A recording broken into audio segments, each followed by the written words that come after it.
नमस्कार दोस्तों, आज हमारे साथ हैं कवि राजेश खंडेलवाल रजवा, जो आजकल सबसे ज्यादा बजवा रहे हैं तालियां।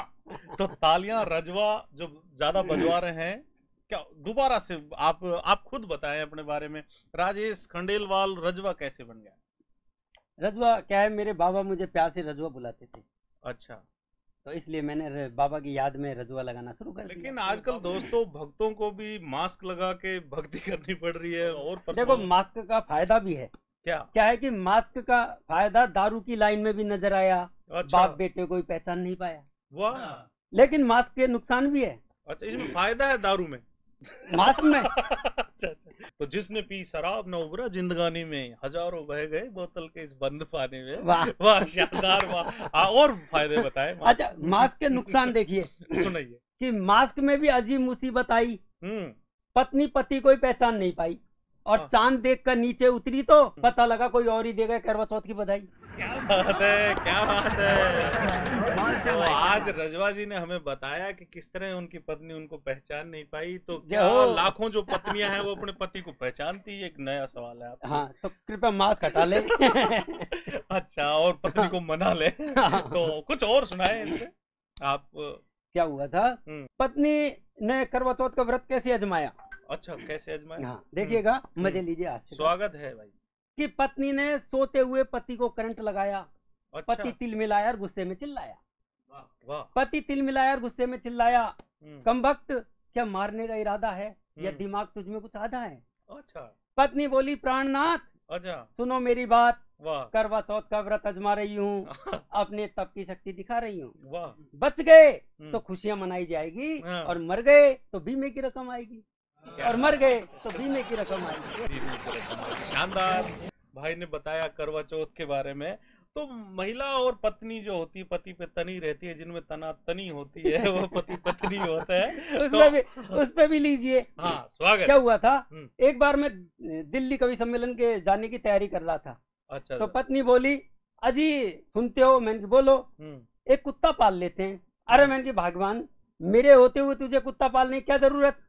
बोली, जब तुम कवि सम्मेलन में चले जाते हो तो कोई तो चाहिए धुन मिलाने वाला।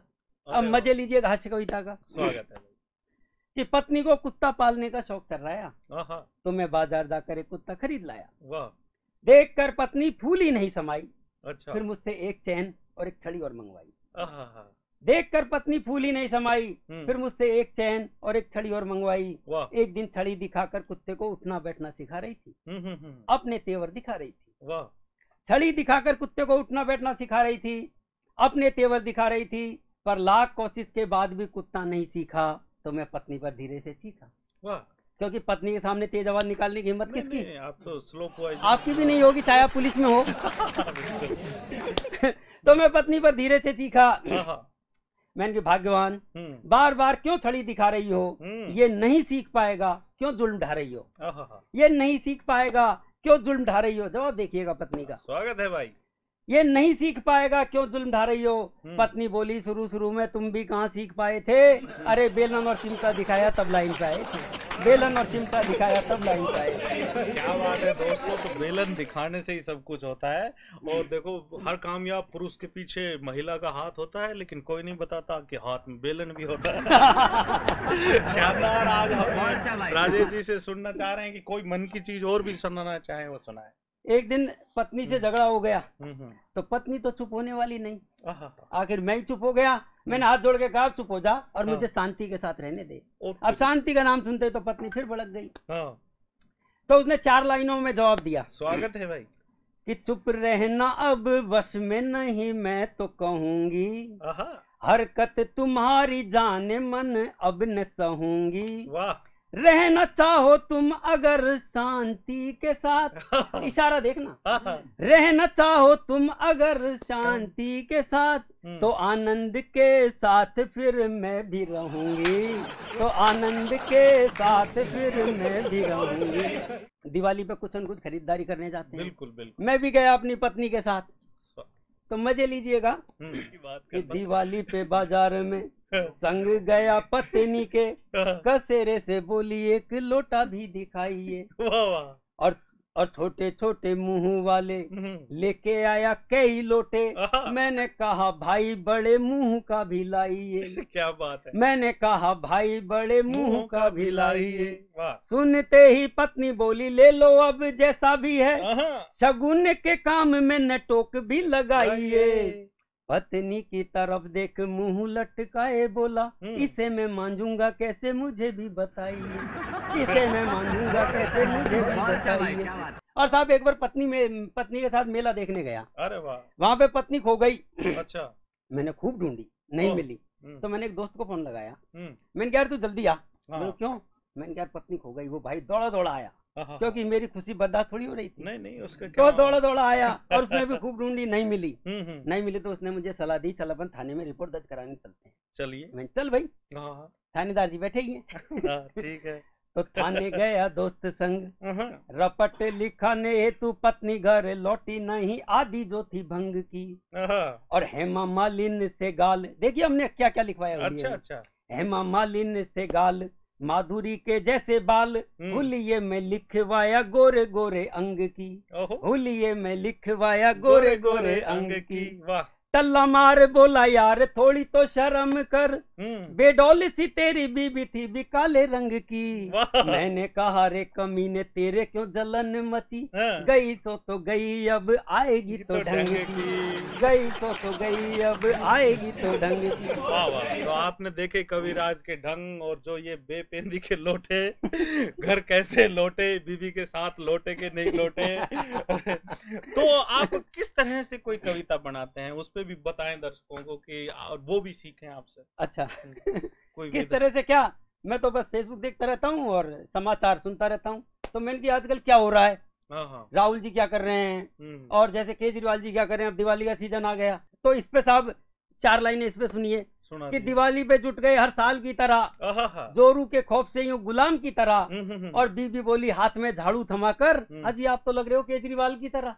क्या बात है। क्या तो इस समय राशि में आ जाता है ऊंचाइयां छूने का योग, पता लग रहा है पंखे साफ कर रही है। तो इस तरह का भाग्य। नहीं तो मेरे को भी एक चीज याद आई कि केजरीवाल साहब एक बार टॉयलेट में बहुत समय लगा रहे थे। अच्छा। तो मिसेज ने बाहर से बोला कि धरने पे ही बैठ गए। तो धरने पे जल्दी उठे लोग, आंदोलन ढंग के आंदोलन करें, घर में आंदोलन नहीं करे, कमरे से बाहर आंदोलन करे, जनता के लिए आंदोलन करे। तो कभी कभी ये धर्म बनता है। आप क्या आंदोलन जगाना चाहते हैं? क्या आंदोलन? मैं आंदोलन वो करना चाहता हूँ कि आलू से सोना बनाने की मशीन जल्दी से जल्दी लाए राहुल जी। अच्छा। है ना। 4 लाइनें सौंपता हूँ राहुल जी को कि जेबों में हाथ डालकर कोना निकाल देते हैं। अच्छा। और हरकत यूं समझिए कि रोना निकाल देते हैं। ऐसे ऐसे भाषण देते हैं। 35, 1,50,000, 2 लाख का मुआवजा किसानों को तय किया, बोलो 1,50,000। तो जेबों में हाथ डालकर कोना निकाल देते हैं। हरकत यूं समझिए कि रोना निकाल देते हैं। और इनके हुनर के बारे में पूछिए ना साहिब, ये आलू की मशीन से सोना निकाल देते हैं। क्या बात है। जब शराबियों को पता लगा कि राहुल जी तो ऐसी ऐसी मशीन ला रहे हैं, तो उन्होंने भी ख्वाहिश की। ये सोच के शराबी खुशियां मना रहे हैं, वाह, यूं झूम झूम भैया के गीत गा रहे हैं, वाह। इधर से पानी डालो उधर दारू निकालो, ऐसी मशीन कोई राहुल जी ला रहे हैं। मायावती ने अखिलेश से गठबंधन क्यों किया? अच्छा। तो मैंने मायावती जी को सीधा फोन लगाया। मैंने कहा मायावती जी आपने अखिलेश से गठबंधन क्यों किया? तो मायावती बोली, बोलो जिस गली में हाथी नहीं जा सकता साइकिल तो जा सकती है। क्या बात है, क्या बात है। अखिलेश यादव बोला मैं बीजेपी की वैक्सीन नहीं लगवाऊंगा। अच्छा। बाबा रामदेव ने पत्रकारों से कहा भाई मत लगवाने दे। बोलो इसकी इम्यूनिटी तो वैसे ही पावरफुल है। अच्छा। ये चाचा को भी साइकिल पे बैठा के चला लेता है।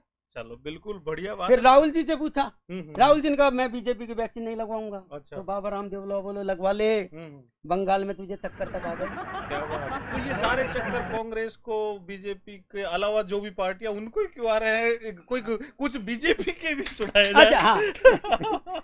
तो अब मोदी जी ने इतनी महंगाई कर दी। अच्छा। है ना, तो सुनिएगा। हाँ सुनाइए। गैस रसोई हो गई भाव 800 पार। अच्छा। गैस रसोई हो गई भाव 800 पार।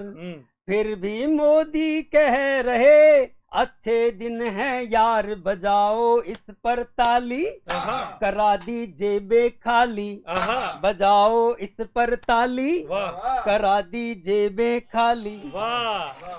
तो ये है कवि का धर्म कि कोई पार्टी हो, कोई मजहब हो, कोई धर्म हो, उसके जो भी बात वो करता है जिसमें होता कोई मरम हो, तो मरम की बात करने वाले राजेश खंडेलवाल जी रजवा हमारे साथ थे। अब हम चाहते हैं कि राजेश जी या हैं? हाँ, लग रहा है आप ज्यादा रहेंगे और हमेशा रहेंगे, और लोग मिलके कहेंगे कि कवि हो तो राजेश जी जैसा। जय हो। Thank you.